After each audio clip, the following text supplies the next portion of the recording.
Hello दोस्तों, आप सभी का एक बार फिर से स्वागत है 8वीं कक्षा के भूगोल शास्त्र में। और आज हम पढ़ने वाले हैं 5वां अध्याय जो कि है उद्योग, जिसे अंग्रेजी में हम कहते हैं इंडस्ट्रीज। तो चलिए बिना देर किए हम शुरुआत करते हैं आज के अध्याय की। तो बच्चों, जैसा कि आप इस वीडियो में देख सकते हैं, आपको भिन्न भिन्न प्रकार के उद्योग दिख रहे होंगे जिन्हें हम अंग्रेजी में इंडस्ट्रीज कहते हैं। अभी जैसे कि आपने देखा कि वहां पे पेपर छप रहे हैं या पेजेस जिनको बोलते हैं, कागज जो होते हैं वो छप रहे हैं। यहाँ पे आपको डब्बे बनते हुए दिख रहे हैं आदि। तो चलिए देखते हैं कि उद्योग है वो काम कैसे करते हैं और उद्योग एग्जैक्टली कैसे होते हैं। तो दोस्तों, जो उद्योग होते हैं वो द्वितीय क्रियाकलाप के अंदर आते हैं। हमने इसके पहले वाले अध्याय में द्वितीय क्रियाकलाप, प्राथमिक क्रियाकलाप, इन सब के बारे में पढ़ा था। तो द्वितीय क्रियाकलाप में कच्चे माल को अंतिम उत्पाद में परिवर्तित किया जाता है। उद्योग वस्तुओं के उत्पाद, खनिजों के निष्कर्षण अथवा सेवाओं की व्यवस्था से संबंधित है। उद्योग वस्तुओं के उत्पाद और खनिजों के निष्कर्षण का मतलब ये है कि खनिज को जो एक्सट्रैक्शन होता है, जो निकाला जाता है, उसे हम कहते हैं। और खनिजों के निष्कर्षण का आपके पास एक बहुत बड़ा उदाहरण है, जो अयस्क से हम लौह और इस्पात बनाते हैं, उनका जो उद्योग होता है वो। और सेवाओं की व्यवस्था में आप देख सकते हैं जो पर्यटन उद्योग रहते हैं, उसमें आप उस चीज का उदाहरण ले सकते हैं। और द्वितीय क्रियाकलाप को अच्छे से समझने के लिए मैं आपको एक एग्जाम्पल देती हूँ। चलिए हम देखते हैं जो कागज है वो कैसे बनता है। तो एक पेड़ रहता है, हम आप जैसे पेड़ देखते हैं, आप सभी को पता होगा कि जो कागज है वो पेड़ से बनते हैं। तो जो पेड़ रहता है उसे काटा जाता है,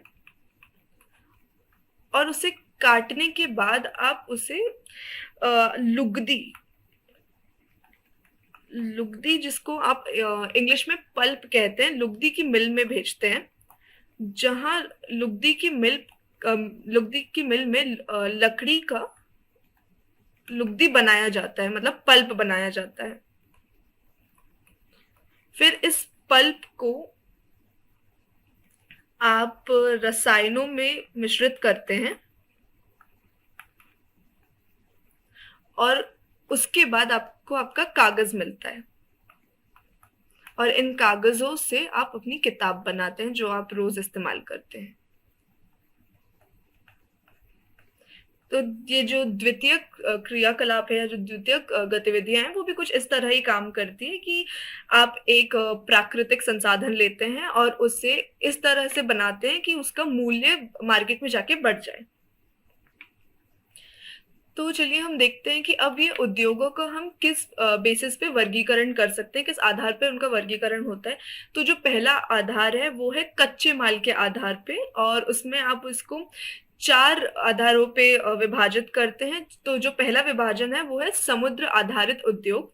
तो समुद्र आधारित उद्योग वो होते हैं जिसमें जो कच्चा माल रहता है वो आपको समुद्र से प्राप्त होता है। तो जैसे कि अगर जो इंडस्ट्री हो, जो उद्योग हो जो कच्चे माल के खाने में डील करती है, जैसे कि आपने देखा होगा कि लोग मछली खाते हैं, या प्रॉन्स या श्रिम्प वगैरह, जो केकड़े वगैरह रहते हैं वो भी खाते हैं लोग। तो वो वाली जो इंडस्ट्री रहती है, और मछली का तेल भी बनता है जो बहुत अच्छा रहता है आपके विटामिन सी के लिए। तो वैसे जो रहते हैं, जो कच्चे माल के लिए समुद्र पर आधारित होते हैं, वो समुद्र आधारित उद्योग रहते हैं। फिर आपके आते हैं खनिज आधारित उद्योग। तो जो खनिज आधारित उद्योग होते हैं वो आपके अयस्क पर आधारित रहते हैं, निर्भर करते हैं कच्चे माल के लिए।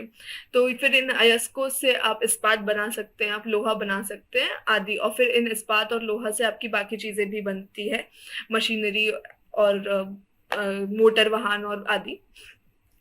फिर आपके आते हैं वन आधारित। तो जो वन आधारित रहते हैं वो वनोपज पे निर्भर करते हैं। तो वनोपज वो होता है जैसे कि पेड़ पौधे, पशु, ये सब हो गए, उन पे वो आधारित रहते हैं। और वन आधारित आपको लकड़ी भी प्राप्त होती है वन से। तो जो बिल्डिंग बनती है, आपकी जो इमारतें बनती हैं, वो भी वन आधारित ही रहती है। फिर आता है आपका कृषि आधारित। तो जो कृषि आधारित रहते हैं वो होते हैं आपके वनस्पति और पशुओं पे जो निर्भर करते हैं। जो आपका जो कच्चा माल है वो वनस्पति और पशुओं से प्राप्त करते हैं। तो जैसे वनस्पति तेल हो गया, उसका जो उद्योग रहेगा वो आपको कृषि आधारित उद्योग में प्राप्त होगा।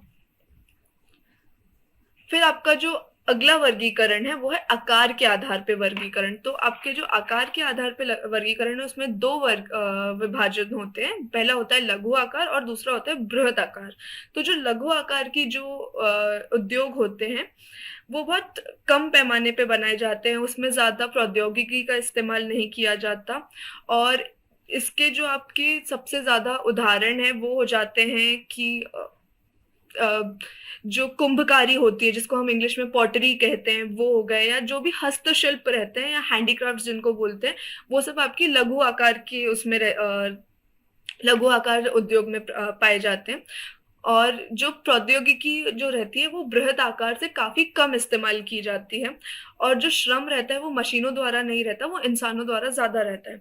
और जो आपकी बृहद आकार वाली जो उद्योग रहते हैं उसमें बहुत सारी मशीनरी इस्तेमाल की जाती है और बहुत बड़े पैमाने पे पूंजी भी निवेश की जाती है, और जो सामान जो बनता है वो भी बहुत बड़े पैमाने पे बनता है। तो ये हो गया आपका बृहद आकार। फिर जो अगला वर्गीकरण है आपका वो है स्वामित्व के आधार पर। तो दोस्तों यहाँ पे एक छोटी सी गलती है आपकी पीपीटी में। तो ये जो लिखा हुआ है वो स्वामित्व संयुक्त क्षेत्र लिखा हुआ है प्राइवेट सेक्टर को, पर वो संयुक्त क्षेत्र नहीं है दोस्तों, वो है निजी क्षेत्र। जो प्राइवेट सेक्टर होता है उसे हम हिंदी में निजी क्षेत्र कहते हैं। तो जो निजी क्षेत्र रहता है उसमें जो स्वामित्व रहता है आपका वो एक व्यक्ति या व्यक्तियों के समूह के पास रहता है, सबके पास नहीं रहता। इसका जो उदाहरण है वो हो गया आपका रिलायंस उद्योग। फिर आता है आपका सार्वजनिक क्षेत्र। तो जो सार्वजनिक क्षेत्र है उसमें जो आपका स्वामित्व रहता है वो सरकार के पास रहता है। इसका आपका एग्जाम्पल हो गया हिंदुस्तान एरोनॉटिक्स लिमिटेड। फिर आता है संयुक्त क्षेत्र, तो जिसको आप अंग्रेजी में कहते हैं जॉइंट सेक्टर।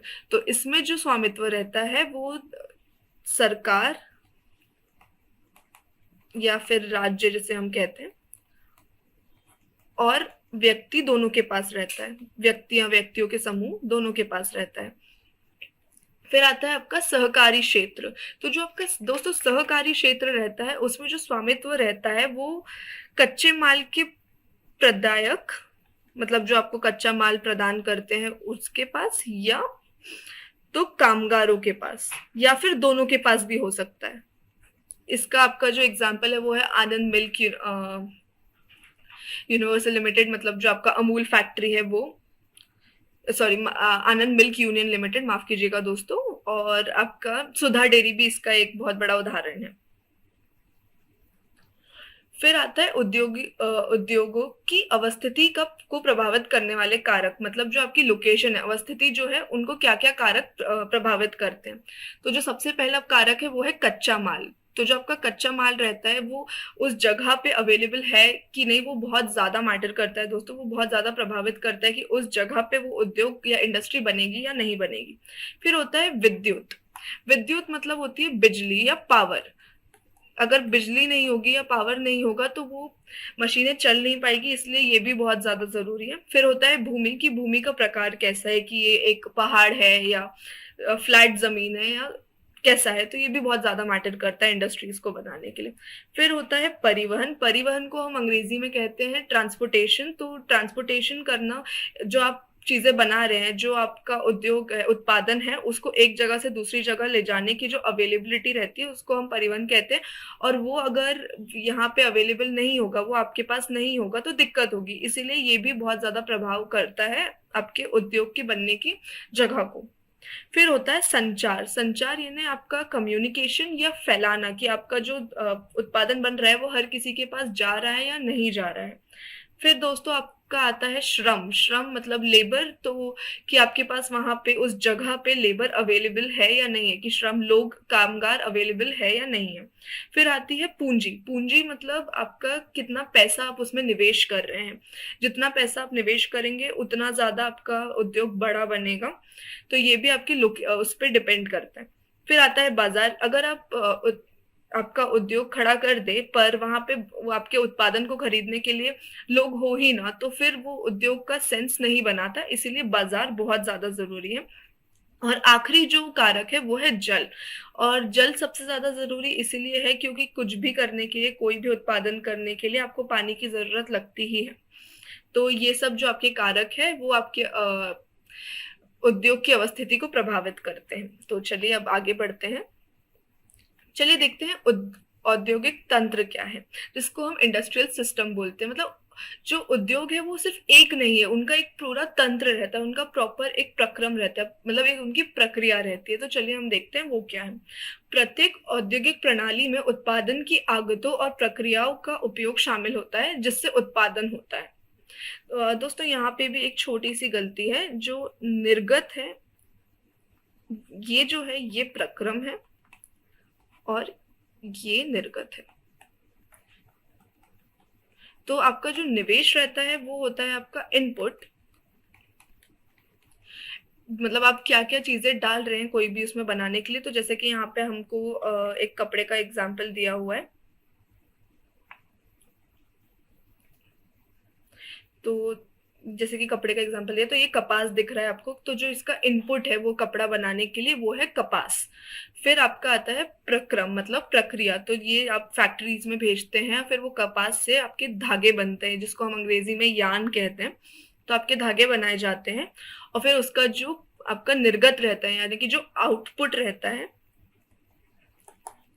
वो रहता है आपका शर्ट, या जो कपड़े आप पहनते हैं वो। तो ये एक ऐसे तंत्र की तरह चलता है, जैसे हमने पिछले अध्याय में कृषि का तंत्र देखा था, तो ये वैसे ही औद्योगिक तंत्र है। दोस्तों यहाँ पे एक क्रियाकलाप दिया हुआ है और मैं आशा करूंगी कि आप इसको अच्छे से करेंगे।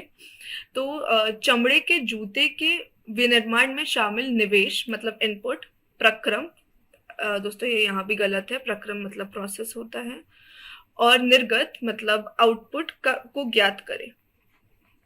तो मतलब जो चमड़े के जूते बनाने के लिए क्या क्या निवेश, निर्गत और प्रक्रम है वो सब आप ज्ञात करें, बताइए और लिखिए। तो चलिए दोस्तों आगे बढ़ते हैं। अब हम देखते हैं कि औद्योगिक प्रदेश क्या है। तो औद्योगिक क्षेत्र तब उभरते हैं जब कई उद्योग एक दूसरे के करीब होते हैं और अपनी निकटता के लाभों को साझा करते हैं। इसका ये मतलब है कि औद्योगिक क्षेत्र मतलब जो बहुत सारे उद्योग एक जगह पे तब उभरते हैं, तब ऊपर आते हैं जब कई उद्योग एक दूसरे के करीब होते हैं, मतलब छोटी जगह पे बहुत सारे उद्योग हो जाते हैं और अपनी निकटता के लाभों को साझा करते हैं, मतलब लाभों का इस्तेमाल करते हैं। कि अगर वो पास है तो ट्रांसपोर्टेशन, जैसा भी हमने परिवहन, संचार, ये सब को वो अच्छे से उसका इस्तेमाल करते हैं, उन लाभों का को साझा करते हैं। हम चलिए अब देखते हैं भारत में औद्योगिक क्षेत्र कौन से हैं। तो पहले हम देख लेते हैं कि मुख्य औद्योगिक प्रदेश अधिकांशतः शीतोष्ण कटिबंधीय क्षेत्रों, समुद्री पत्तनों के समीप और विशेष तौर पर कोयला क्षेत्रों के निकट स्थित होते हैं। तो जो शीतोष्ण कटिबंधीय क्षेत्र होते हैं वो होते हैं टेम्परेट रीजन जो आपके होते हैं, जहाँ पे जो मौसम रहता है वो ना बहुत ठंडा रहता है और ना बहुत गर्म रहता है, मतलब आपका मध्यम तापमान रहता है थ्रू आउट द ईयर, मतलब पूरे साल। और समुद्री पत्तनों के समीप मतलब जो तटीय इलाके रहते हैं, जहाँ आपको बंदरगाह आसानी से मिल सकता है वहां पे, और विशेष तौर पर कोयला क्षेत्रों के निकट स्थित होते हैं, क्योंकि जो कोयला रहता है वो आपको विद्युत प्रदान करता है, इसलिए उनके निकट होते हैं। और भारत में आपके जो औद्योगिक क्षेत्र हैं वो हो गए आपके गुड़गांव, दिल्ली, मेरठ औद्योगिक प्रदेश जो यहाँ पे आपको दिख रहे हैं। फिर होता है आपका अहमदाबाद, वडोदरा प्रदेश। ये सब दोस्तों काफी जरूरी है, तो आप इनको जरूर याद रखिएगा। फिर आपका आता है मुंबई पुणे समूह।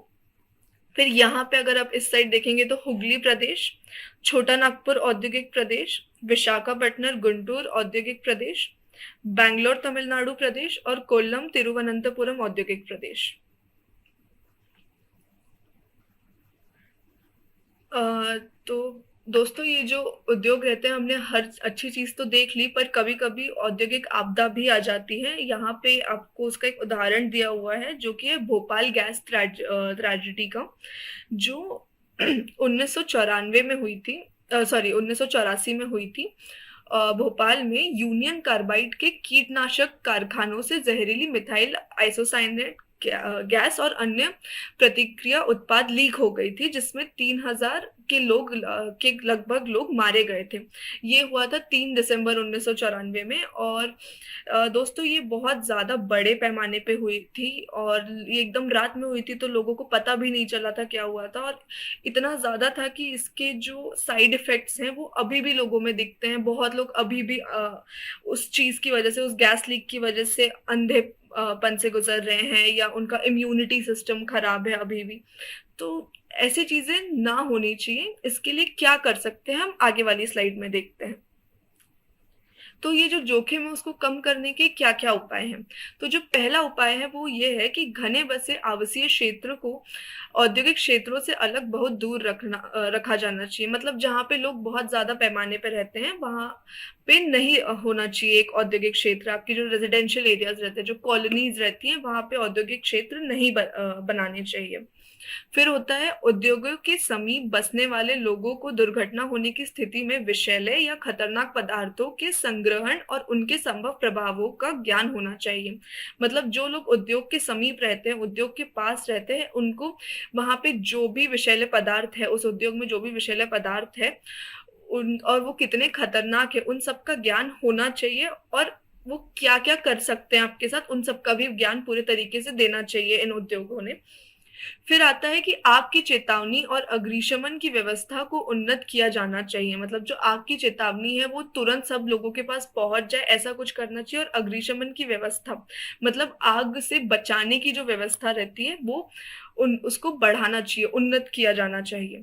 फिर आता है कि विषैले पदार्थों के भंडारण क्षमता की सीमा होनी चाहिए। मतलब एक उद्योग में कितने विषैले पदार्थ रखे जा सकते हैं, स्पेशली अगर वो आपकी कॉलोनी में हो या जहाँ वहां पे हो जहाँ पे लोग बहुत ज्यादा क्वांटिटी में रह रहे हैं।